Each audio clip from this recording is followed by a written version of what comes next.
రొట్టెల పండుగతో స్వర్ణాల చెరువు సందడిగా మారింది. వెల్లివిరిసిన భక్తిభావం, విశ్వాసంతో పాటు ఆహ్లాదకరమైన స్వర్ణాల చెరువు ఇప్పుడు పర్యాటకులను విశేషంగా ఆకర్షిస్తోంది. దర్గా ప్రాంగణంలో ఏపీ టూరిజం ప్రత్యేక బోట్లు కూడా ఏర్పాటు చేసింది. బారాషాహి దర్గా గంధోత్సవానికి, రొట్టెల పండుగకు హాజరైన భక్తులు స్వర్ణాల చెరువులో బోట్లో హాయిగా విహరిస్తున్నారు. ఇదే అంశానికి సంబంధించి మరింత సమాచారం మా ప్రతినిధి నరసింహులు అందిస్తారు.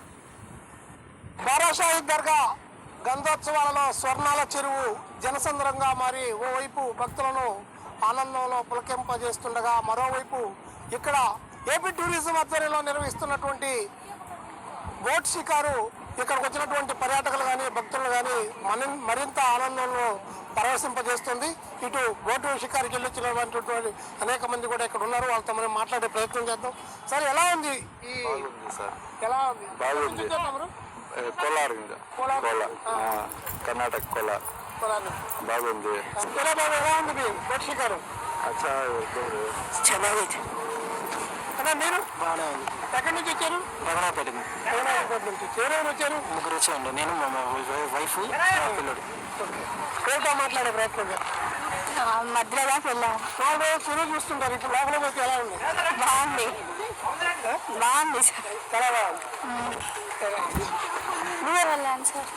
ఏమనిపించింది? మామూలుగా ఉంది? హ్యాపీగా ఉంది? బాగుందా? ఏపీ టూరిజానికి సంబంధించినటువంటి మేనేజర్ రవికుమార్ మన దగ్గర ఉన్నారు. ఆయనతో మాట్లాడే ప్రయత్నం చేద్దాం. సార్, చెప్పండి, అసలు పెద్ద ఎత్తున భక్తులు వస్తూ ఉన్నారు. ఇక్కడ బోట్ షికార్ ఎలా ఉంది? బోట్ షికార్ని భక్తులు చాలా బాగా ఎంజాయ్ చేస్తున్నారు. నిన్న మొహరం రోజు విపరీతమైన జనాలు వచ్చినారు. పెద్ద బారాషాహి దర్గా సుమారు 1,00,000 మంది పైగానే దర్శించుకున్నట్లు మన న్యూస్లో వచ్చింది. అందులో నిన్న మా బోట్ షికార్ని 2,500 దాకా బోట్ షికార్ చేసినారు. సుమారు ₹1,00,000 ఆదాయం సమకూరింది. మాకు 2 రకాలైనటువంటి బోట్లు ఉన్నాయి. 2 డీలక్స్ బోట్లు ఉన్నాయి, ఒక స్పీడ్ బోట్ ఉంది.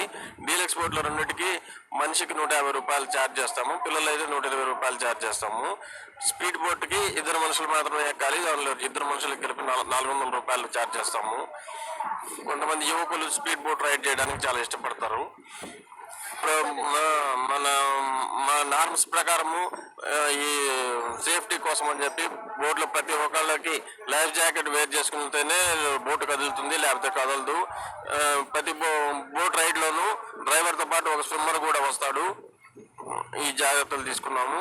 అట్లా కాకుండా బోట్లన్నింటికి ఫిట్నెస్ సర్టిఫికేట్లు, బోట్ డ్రైవర్ లైసెన్సులు మొదలగువన్నీ అప్డేట్లో వ్యాలిడిటీలో ఉన్నాయి. ఇది బోట్ షికారు ఆనందాన్ని నింపాలి, ఎప్పుడు కూడా ఒక విషాదాన్ని కలగజేయకూడదు అనేది కూడా ఒక ఉంది. అలాగే దాని ప్రకారంగానే ఈరోజు ఇక్కడ ఉన్నటువంటి బోట్ షికారుకు వచ్చేటటువంటి పర్యాటకులు కానివ్వండి, భక్తులకు కానివ్వండి, ఒక ప్రత్యేకమైనటువంటి చర్యలు కూడా తీసుకుంటున్నట్లు కూడా ఇక్కడ ఉన్నటువంటి మేనేజర్ చెప్తున్నారు. ముఖ్యంగా లైఫ్ జాకెట్ తప్పనిసరిగా ఉంటుంది. అలాగే లైసెన్స్డ్ డ్రైవర్తో పాటు ఒక స్విమ్మర్ కూడా ఇందులో పోతూ ఉంటారు. కాబట్టి వచ్చినటువంటి వాళ్ళు ఎంత ఆహ్లాదకరంగా ఆనందంగా బోట్ షికారు చేస్తారో అదేవిధంగా తీపి జ్ఞాపకాలను గుర్తు చేసుకుంటూ కూడా ముందుకు వెళ్లే విధంగా కూడా చర్యలు తీసుకుంటున్నట్టుగా కూడా టూరిజం శాఖకు సంబంధించినటువంటి అధికారులు చెప్తున్నారు. ఇది నెల్లూరులో బారాషాహి దర్గా రొట్టెల పండుగ సందర్భంగా ముఖ్యంగా ఇక్కడ ఉన్నటువంటి బోట్ షికారు చేస్తున్నటువంటి పరిస్థితిపై ఇక్కడ ఉన్న తాజా పరిస్థితి. కెమెరా పర్సన్ ప్రవీణ్తో Narasimhulu, HM TV, Nellore Swarnala Cheruvu boat షికారు కేంద్రం నుంచి.